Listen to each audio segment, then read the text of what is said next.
Hi, I'm Shauna from Heritage Springs, and I'm going to show you how to propagate a string of hearts. These are very delicate plants, they're very beautiful, they're very easy to propagate. I just cut these, so normally I show you how to propagate stuff I've cut on accident, but this time I did it on purpose. This was like way too long, it was almost to the floor.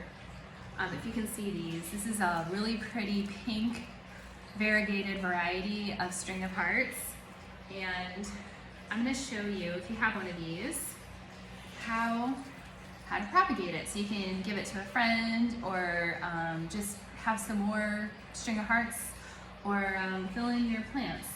And I have a couple here that I started not too long ago, I want to say like a couple months ago, and look how they're already trailing.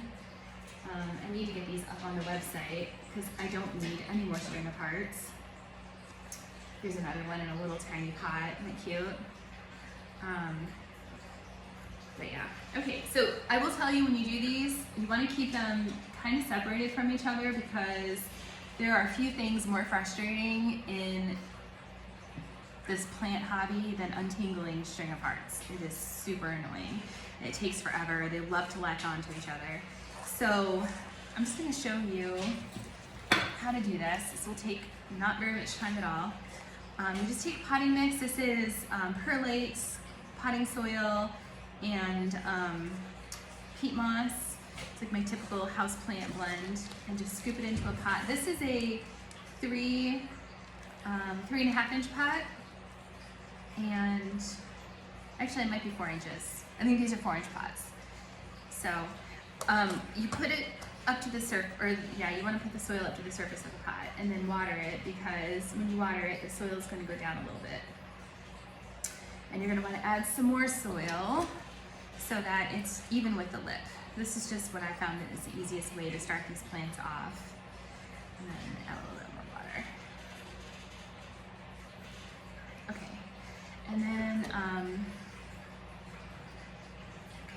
going to use my favorite propagating tool, the hairpin, which I've shown you before. Let's see, these are a little different than bobby pins. They have, can you see? I don't think you can see that. There you go, that's better. They have like a gap built into them, whereas bobby pins are super close together. So you want to use these hairpins when you're doing this. I mean, you can probably, I used to use floral wire that I clipped and bent. You can use that too. Probably any kind of wire actually. Get creative, but I like the hairpins. I think they're the easiest, and I have a ton of them, so I just use those. Okay, so what you want to do is take a piece of this string of hearts, and you just lay it across the soil. It is literally as easy as that.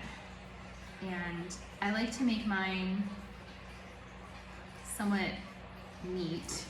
I don't like them to look crazy on top. They're just not as pretty to me when they're done. Don't get me wrong, I love plants that look natural. I don't like it, I don't like plants that are sculpted, but at the same time, I don't like them to look like a tangled mess either. It's just my personal preference. So whatever you like, do that. There's certainly no,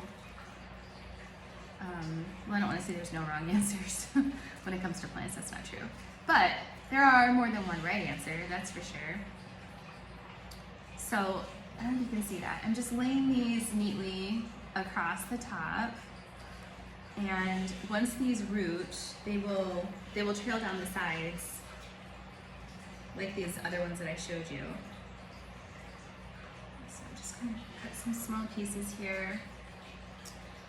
And these plants are really beautiful. They are really fun to put in high places because they trail so far. I have the one that this came from is hanging from the ceiling, and like I said, it was almost down to the floor. And they get a little kind of thin at the bottom, so it's always good to cut them back every once in a while and let them bush out. And then plants really prefer to have humidity when they're propagating. They grow their roots much better, I find.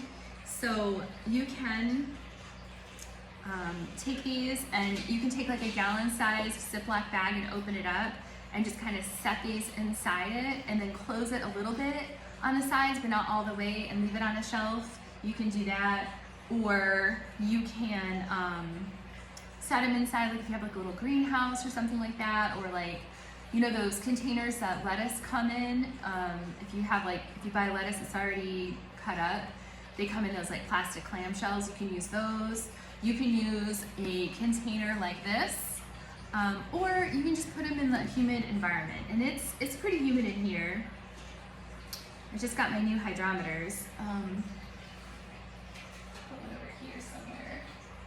It's like 76% in here right now, so that's good. And I have set up another humidifier this morning, so the humidity should be going up. It's just because I actually have a couple of aeroids that, got one aeroid, it's a Thai constellation, and it has one of its leaves is just not doing great, and so it needs to do some growing, and humidity always helps that out. So I thought I'd add another humidifier in here and hopefully encourage that particular plant to do some stuff. So anyway, I think all these are pinned down actually. So that's it. So I just pinned these to the top of the soil. You gotta be patient. I don't remember how long these ones took. I really don't, but a few months, I guess. So they'll root and they'll take off right away, and you'll know when they're growing. And if it doesn't work the first time, try it again. I think the first time I did this, it didn't work, and I realized that it wasn't humid enough. All the little pieces dried up and died on me, and I just threw it out and tried it again, figured out, you know, where I went wrong, and don't give up. I mean, plants are not that serious. This poor lady on Facebook was talking about, she was trying to grow basil inside in the wintertime, and it's hard to grow basil inside any time of the year. It just doesn't like it. It likes full sun, it likes to be outside. It's just one of those herbs that is not gonna grow on your windowsill really easily. And yeah, so she was just like, well, I just give up. I'm just gonna stick to planting it only in the summertime. I'm like, well, you don't have to do that. I mean, get a grow light for it. Grow lights aren't that expensive. Just set up a grow light for it. And try it again. Basil's delicious. And if you don't know, some people think that oregano is like the main herb of Italian cooking, but I grew up in Rome, New York, and anybody who grew up in Rome, New York knows that basil is the key to Italian cooking. Maybe you already know that, but if you don't, consider that a freebie. Try it. You will like it a lot better. I mean, oregano has its place, don't get me wrong, but when it comes to making your own sauces and I don't know, soups and things like that, Italian food in general, like you want basil, I promise. Oh, and when you make, like if you make garlic bread ever, and you butter like Italian bread and put garlic salt on it, wrap it in foil, and put it in the oven, if you take full like pieces of basil and lay them on the bread before you wrap it up, you don't even have to eat them. You can just take them right off, but it gives it such a good flavor. I'm a big basil fan. Okay, so I've got enough of this, I think, just to do just one more pot. And then these will be on my website. This is kind of a little bit more of an expensive plant. I think I spent an embarrassing amount on this. I know I was like somewhat ashamed of myself, but I mean, come on, it's so pretty. I'm gonna say that the plant I bought was like $200. I got it at one of the local greenhouses here. Every once in a while, you need a $200 plant, right? I'm not going to sell these for $200, if you're wondering. Although I gotta say, when I bought that plant, it wasn't very big. I actually saw a picture of it the other day. I was going through some old pictures of my sunroom in here, And I was just looking at how much everything has grown in the last couple of years. And that plant was like, I don't know, 8 inches long when I bought it. But that's okay. It was worth it. I love it. It's really pretty.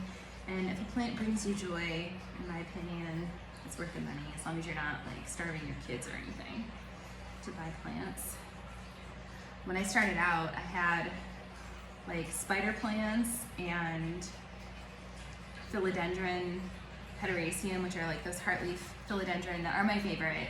I love them, but they're, I mean, they grow everywhere. They grow at shopping malls, Burger King. And I had pothos, like just the regular green pothos. I didn't even have any like marbled pothos or variegated pothos or anything like that. And I just kept cutting them and propagating them and cutting them and propagating them until I had a whole house full of plants. But it was just like those 3 plants because I couldn't afford anything else.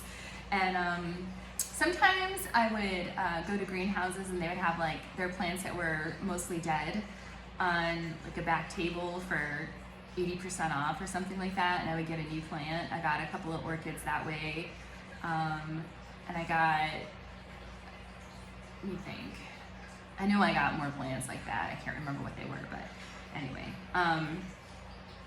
So whatever. So you start somewhere, right?